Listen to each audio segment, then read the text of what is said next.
Gordon Lightfoot gave the disaster a shape people could sing. The investigation gave it a mechanism people preferred not to read. Both stories begin in the same storm. Only one became public memory. The other stayed buried in steel, clamps, and official language. Before the Fitzgerald was a legend, she was a loaded ore carrier leaving Superior with taconite in her hold and Detroit ahead. The records show she completed loading on the afternoon of November 9, 1975, taking on 26,116 long tons of taconite pellets, the small processed iron ore spheres used in steelmaking. Final drafts were recorded. The cargo was routine. The vessel was sound on paper. She departed for the lower lakes on schedule, following a route she had traveled dozens of times.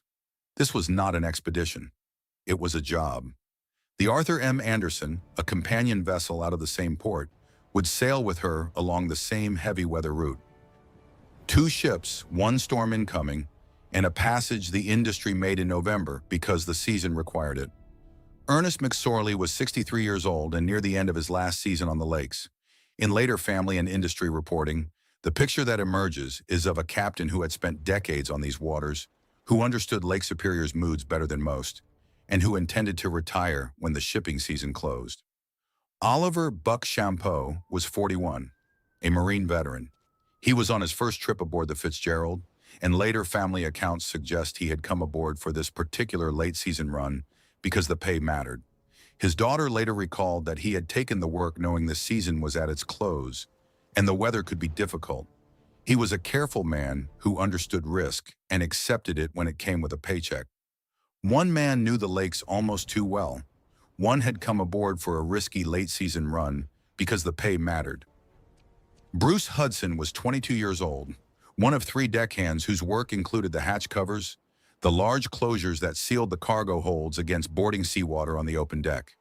He was among the youngest men on board.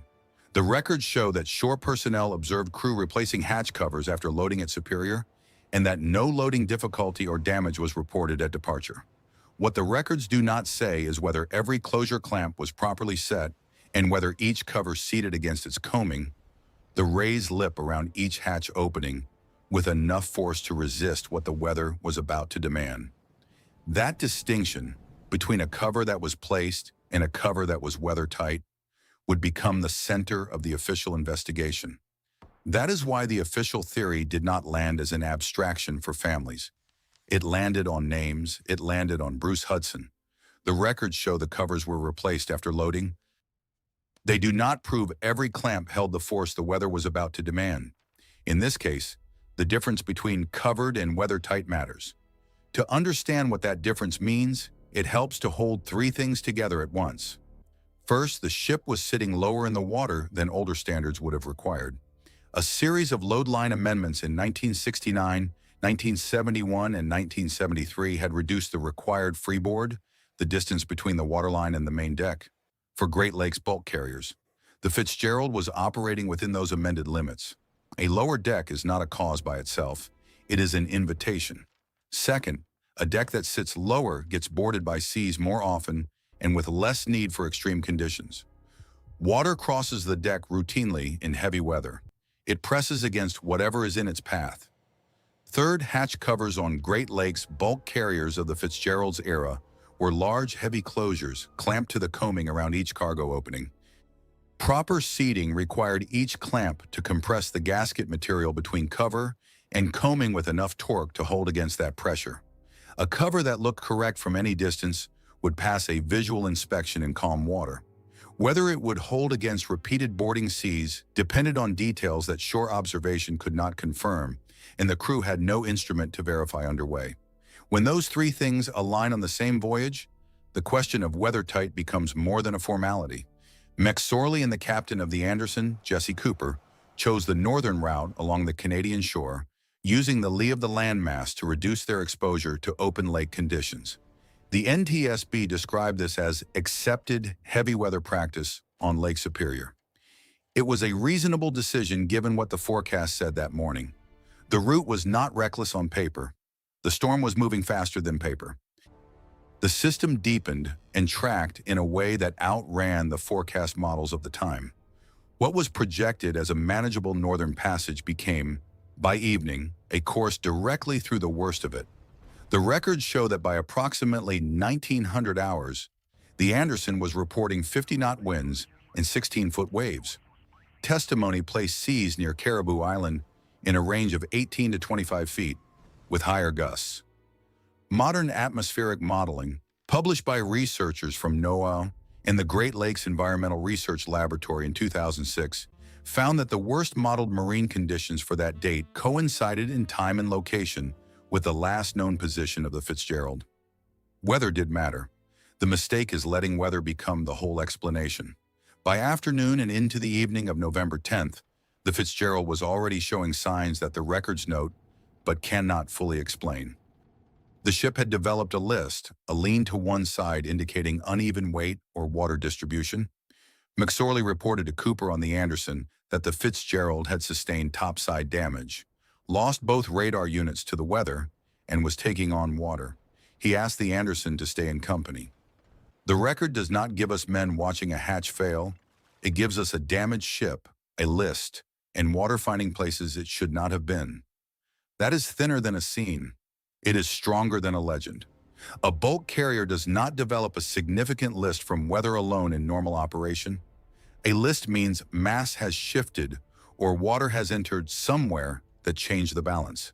The Fitzgerald's list, combined with the reported topside damage and the reduced freeboard from both regulation and whatever water was already aboard, describes a vessel whose margin was shrinking through the afternoon, not just in the final minutes.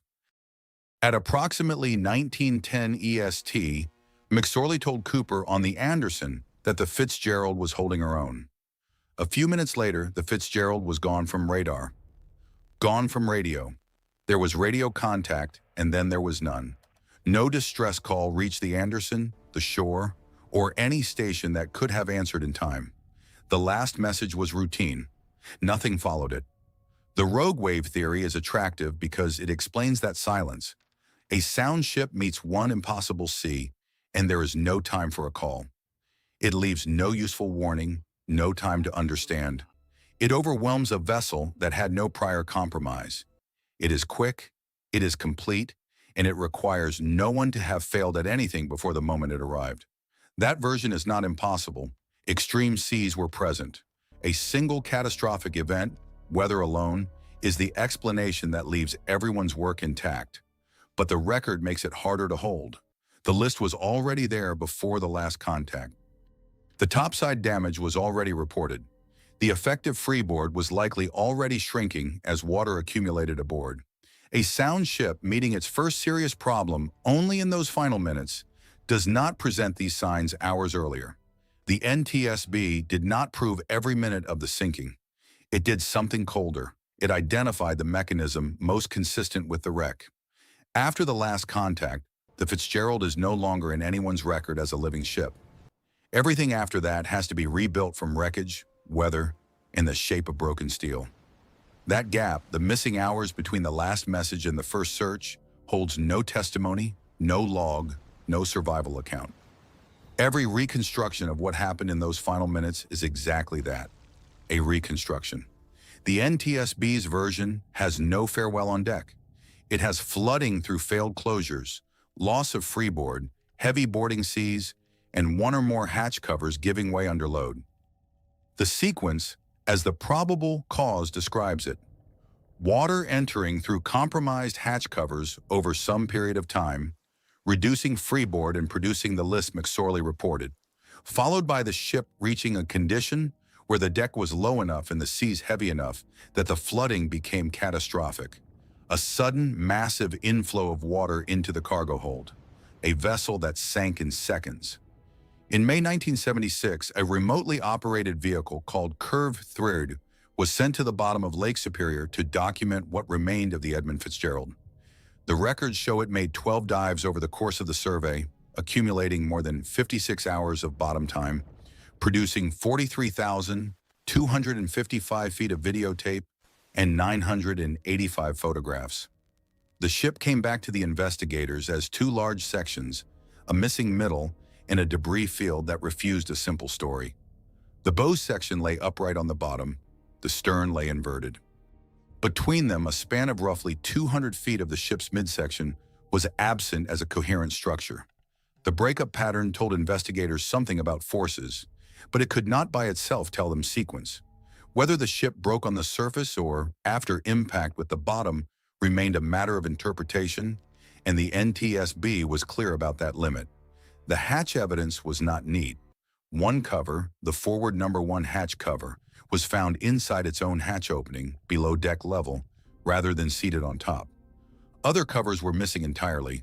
Some of the clamps that should have fastened covers to the coamings were found open, and those clamps showed no visible deformation or damage. The coamings themselves showed buckling and distortion consistent with significant flooding and structural stress. This is where the case stops being a song and becomes steel. A clamp torn open by external force would show deformation. A clamp that was never properly engaged when the cover was seated would be open and undamaged. The wreck evidence could not prove, with certainty, which condition applied to every clamp. But it was consistent with covers that had not been secured to the standard the conditions demanded. The recommendations that followed the investigation were, in the way that institutional recommendations tend to be, a list of the things that had been absent: improvements to hatch cover design and inspection standards, flood detection equipment in cargo holds, trim and heel instruments that would give a crew underway real information about their ship's condition, EPIRBs, emergency position indicating radio beacons that transmit automatically if a vessel sinks, reconsideration of freeboard standards for Great Lakes bulk carriers. The recommendations tell us what investigators thought mattered: hatch covers, closures, flood detection, trim and heel instruments, EPIRBs, and the limits of operating in heavy seas. A report's recommendations are often its confession. In the years after the sinking, Gordon Lightfoot's song created a version of the Fitzgerald's End that was, by almost any measure, more present in public consciousness than the NTSB report. It was true in its atmosphere. It was not the NTSB's finding. Lightfoot later altered the lyrics, removing a line about hatchway water. A later documentary and Lightfoot's own 2010 comments made the Rogue Wave version feel kinder to the deckhands. That does not make it the NTSB's finding. For the families, hatch covers was never just a mechanical phrase. It sounded like blame. The song gave them a version without accusation, one where the weather came and took everyone equally. The myth versus record problem here is not cruelty versus compassion. It is what evidence can carry. A cautious reading of the full record has to keep the storm in the room. The weather on Lake Superior on November 10, 1975 was severe enough to endanger any vessel. My read is that the storm was a necessary condition of the loss. The error in the popular account is treating it as sufficient. The NTSB's probable cause is not a final verdict in the way a criminal finding is final. The investigation also engaged seriously with alternative interpretations, including structural failure from wave-induced stress. But the physical evidence at the wreck assembled toward one direction more than any other. The record does not say exactly what happened inside the cargo hold minute by minute. It gives a probable track, possible prior damage, and a physical wreck that makes some theories weaker than others. The record does not give a clean answer. It gives a direction. My read is that the kindest story was not the truest one. It let the system disappear behind the storm. It said the weather came and took everyone equally, that nothing in the regulations or the equipment had contributed. That version is more bearable. It is also less complete. Bruce Hudson was 22. The record does not accuse him. It describes a standard that was difficult to verify and an instrument that did not exist to verify it. He could not have known, standing on that deck in Superior after loading, whether what he had done would hold against what was coming. The system asked men to do work it could not measure. The load line amendments were reviewed after the sinking. The hatch cover standards were revised. Flood detection recommendations were made. Each of those changes is the system's acknowledgement of what its own regulations had permitted. The bell of the Edmund Fitzgerald was recovered from the wreck on July 4, 1995, and placed on display at the Great Lakes Shipwreck Museum at Whitefish Point as a memorial to the 29 men. The Fitzgerald does not need a single villain. It has enough in the record. Water where it should not be, covers that could not keep it out. A storm strong enough to finish the work, and rules that change only after 29 men were gone. The lake had the last sound, but the hatch covers wrote the verdict.